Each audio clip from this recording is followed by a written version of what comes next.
Hey everybody, back again today. Just reflecting a little bit on earlier this year. I had a pretty extensive issue of like parent stuff, like just all kinds of things went wrong. And one of the things I don't know, it doesn't surprise me, I guess, but one of the things is nobody really talks about what you do when your parents are elderly. I didn't have a class in high school or college that I can think of that talked about aging parents, elderly parents, like care for parents, or even like how that was going to play out in life, right? You know, in January, my youngest son moved out of the house. He was getting ready to get married. So, I'm looking at this empty nest situation. My wife and I were just tooling along, having fun, doing our own thing. And then suddenly, boom, all of these issues with my own mother, who then passed away, and then my father-in-law and mother-in-law, they, elderly medical stuff happened. And it was total chaos, simultaneous crazy stuff, whole story in and of itself. But what I thought would be helpful for you all is just if I took a minute and said, what do I wish somebody had told me before? Like, what was it that I learned on this situation that would be really helpful for somebody else? Like, these aren't hard things. You would think these are simple, like, but it makes such a difference if you have this squared away in advance. So the first one is wills and power of attorney. Now, a will is something that, if you have any kind of asset at all, if you just own a car that you actually own, like you own it outright, if you have anything that you own at all, please take a moment to at least write it down, if not actually go get an actual will, because it goes a long way to making things better at the end. But the big thing is if your elderly parents go and get a will taken care of, and you happen to be on the list, like you're somebody in that will, it's worth your time, especially if you actually get a copy, but it's worth your time to look at a copy, know what a current copy, know what it says well in advance, so there are no questions at the end, so to speak, but also so that accidents don't happen with stuff. So I think, one of the things that I made the mistake of is my mom made some claims about how her will was structured. That was her understanding of what was in her will, but that's not what was written down. And so I think one of the big things about this is that as your parents become older, their ability to maybe comprehend and understand the details of what an attorney might be telling them might not match reality. Like, I've seen the same thing with doctors, and that's where power of attorney, making sure that they also have given you, or there's somebody that's able to make rational, educated decisions and have like educated conversations both with attorneys and with doctors is super important as your elderly parents age. Like, you being in a position where even if your power of attorney isn't activated, if you end up being the one that's with your parent when they're talking to the doctors, and your parent has maybe lost their faculties at some level or another, maybe it's maybe they're just unconscious. That's one way of being, you need a power of attorney. Or, it's they're conscious, but they're not there anymore. They're not fully with it. They're not able to comprehend what the doctor's saying. Having it written down on paper, in a piece of paper, you know where it's at. Because I gotta say, in my own situation, not being able to find current copies of both the will and the power of attorney documents became big struggles and like challenges in this whole thing, and especially the currency of these things. So, like, I had conversations with both sets of parents at different times, um, that said, "Hey, we've got these document. I've seen the documents. I might have a copy of the document, but they weren't current. Like, nothing I had was actually current as of when we had the emergency."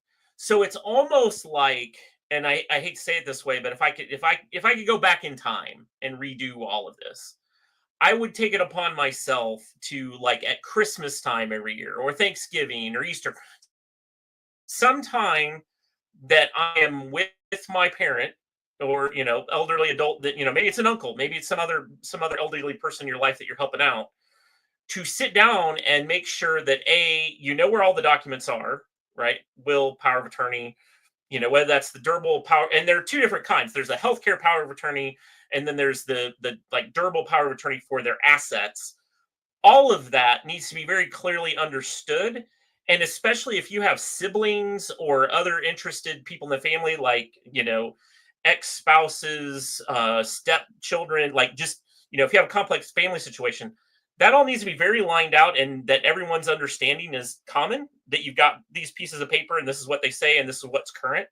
Because if you don't have that together and current and you know where it's at, when disaster strikes, it gets really ugly really fast. Because if you're now in the position where you're the only person in the room that can actually understand what the doctor is saying, that the doctor's giving instructions, talking about the possibility of death if you do, procedure A, or, slightly later death if you don't do procedure A, and feeding tubes and all the stuff that goes into it. Like there's a bunch of stuff at end of life that's super horrible.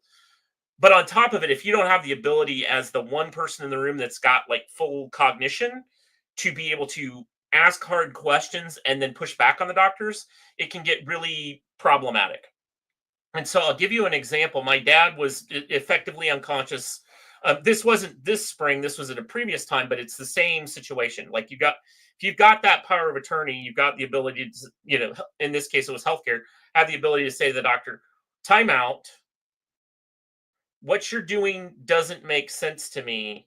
Walk through it again.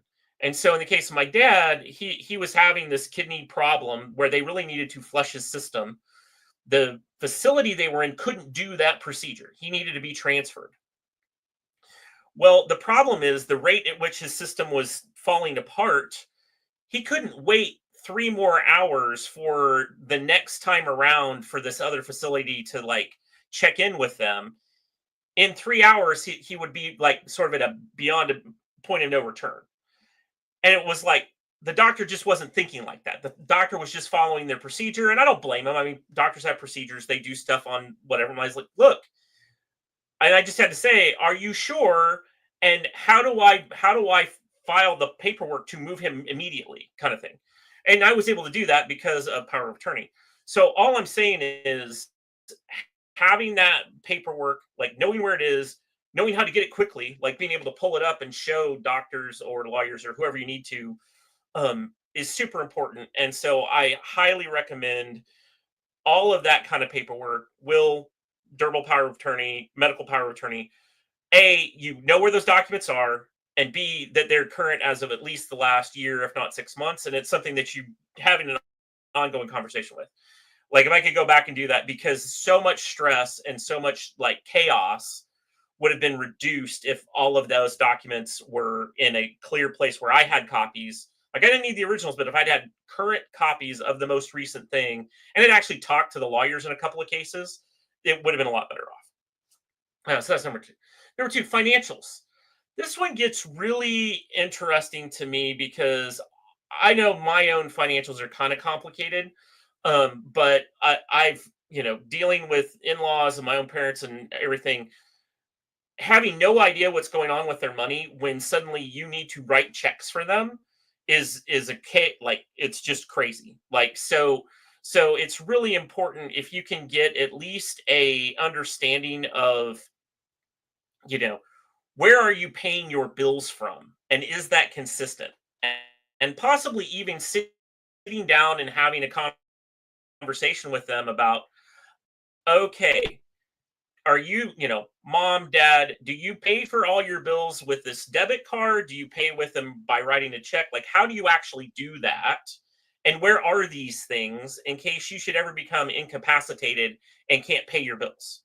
And so we were in a situation where eventually we did get the power of attorney figured out, but hadn't gone so far as to go to the bank to do some stuff. We were still trying to figure some things out. And it ended up that the credit card bill didn't get paid on time. And so the first credit card bill got missed anyway, like just flat out because we were totally in the hospital and whatnot. Like there was just nobody paying attention to this bill. Meanwhile, so that bill didn't get paid. Meanwhile, other bills were racking up on that credit card.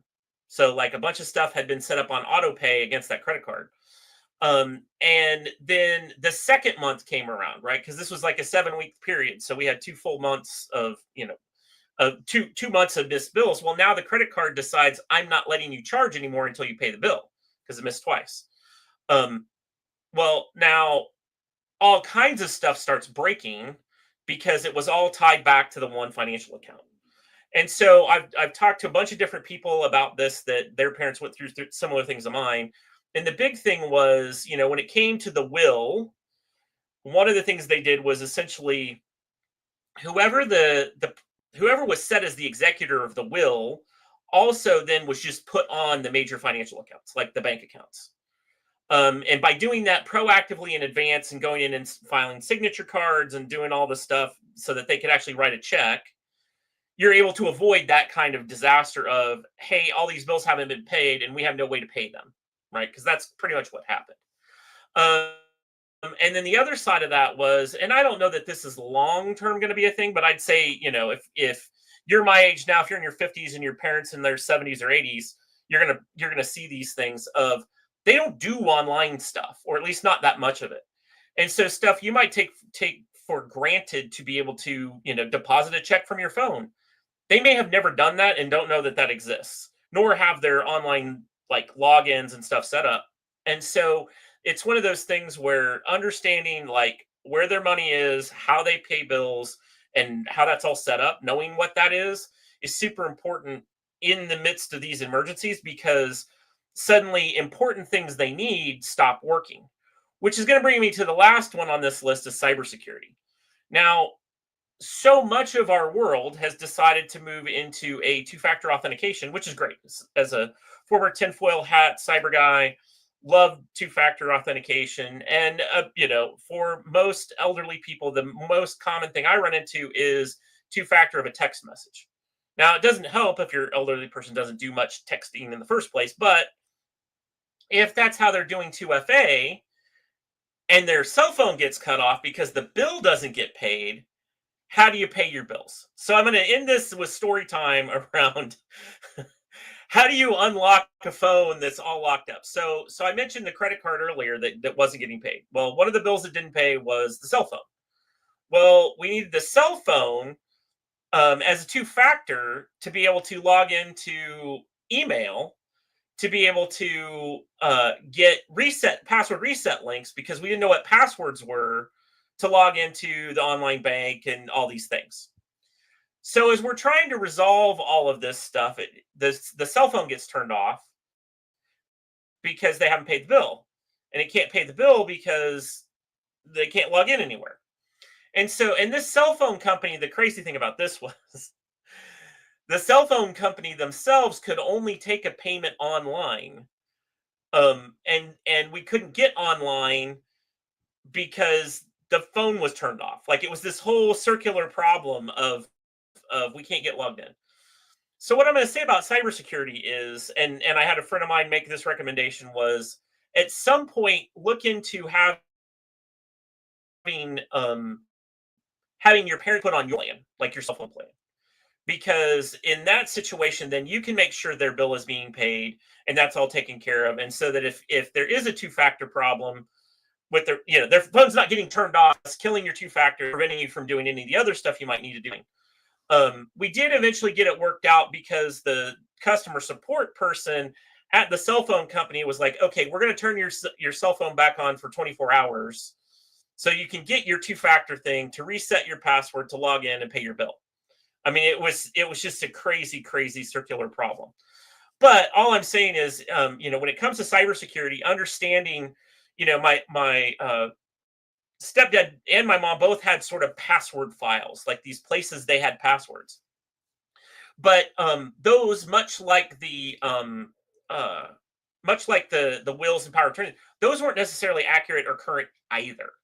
And so I think that's the other big thing, is when it comes to other systems they might need to be in that are related to their financials, or insurance is a big one, like health insurance, healthcare records, medical records, stuff like that, from a cybersecurity perspective. Making sure you've got a way that you can get to that information, because we ended up having stuff like prescription things, hospital visits, stuff like that. All of that was in like the My Chart app that nobody could log into because we didn't have two factor, right? Because two factors on the phone and the phone's dead, like this kind of thing. So all I'm saying is, as you go through and you're thinking about, maybe 4th of July, you're going to see your folks. Have a conversation about wills, power of attorney. Understand a little bit about how they're paying their bills and what to do if they were incapacitated. Like, what do you want me to do? How can I help you with this? And then finally, cybersecurity. Understand, what is it they're doing to log into things. And I'm not saying they need to turn all the keys to the kingdom over to you necessarily, right? Like, I mean, hopefully you have a good relationship with your parents, and that could be like a positive thing, and you help them and they help you and all that. But regardless, these three things really tripped me up, and I spent, there was at least a couple sleepless nights in the midst of this trying to deal with these things, and just a lot of chaos that didn't have to happen if we'd had these proactive conversations about these three things: wills, power of attorney, financials, and cybersecurity. So anyway, I hope this is helpful. And if you've got elderly parents and you've got some tips, I'd love to hear them to pass on, because I still have some elderly parents and maybe there's something I haven't run into yet. Love to hear it. Talk to you later.